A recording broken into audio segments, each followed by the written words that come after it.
Last week, I read a peculiar news story linking the currently ongoing Dahlia in Bloom anime with North Korea. The story that came out around April of this year basically talked about a report on how storyboards from several Western and Eastern animated series were present on some servers in North Korea, including Dahlia in Bloom. This is a problem because in many countries, the collaboration with North Korean companies can lead to significant sanctions. But Typhoon Graphics, the studio behind this anime, denied having relations with production studios in North Korea.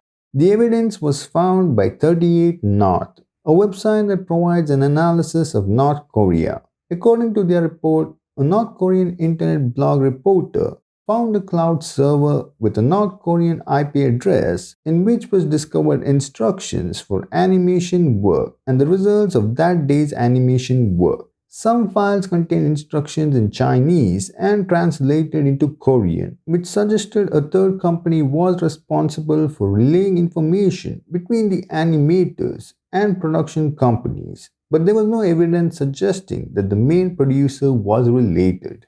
After a thorough investigation, it emerged that some scenes which were decided to be redone were subcontracted to a Japanese company, which entrusted the work to a Chinese company, which then in turn assigned, again as a subcontractor, these scenes to a second Chinese company that would finally collaborate with a North Korean studio, almost screwing up the future for this entire series.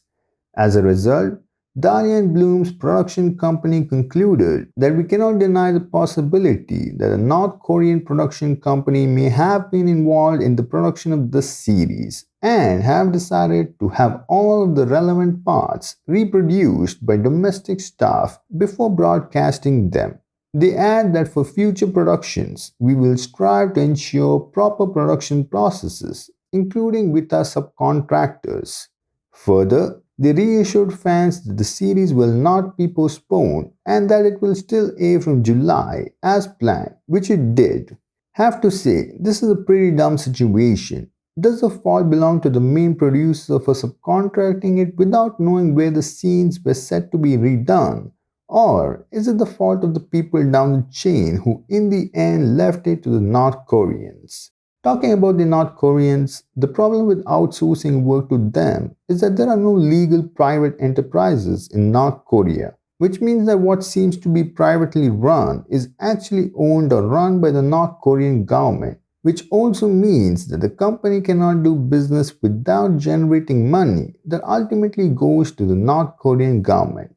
Why is this a problem now? North Korea is not a free country, as most would already know. And while it's probable that there are some kind of sanctions or embargo in the collaboration with North Koreans, even if this wasn't the case, I doubt any Japanese company would want to allow any North Korean entity to be part of their project, as any money generated would just go to the Great Dictator's Fund that will be part of the investment that can go from threatening their neighbors with rockets or something even worse we better not delve upon. All in all, despite the mess, Dahlia and Bloom has successfully aired, which is good news. And if you're one of them currently watching this anime, then know that a lot of work was done for this to be even released to us. If you enjoyed this video, then do consider subscribing to my channel for more.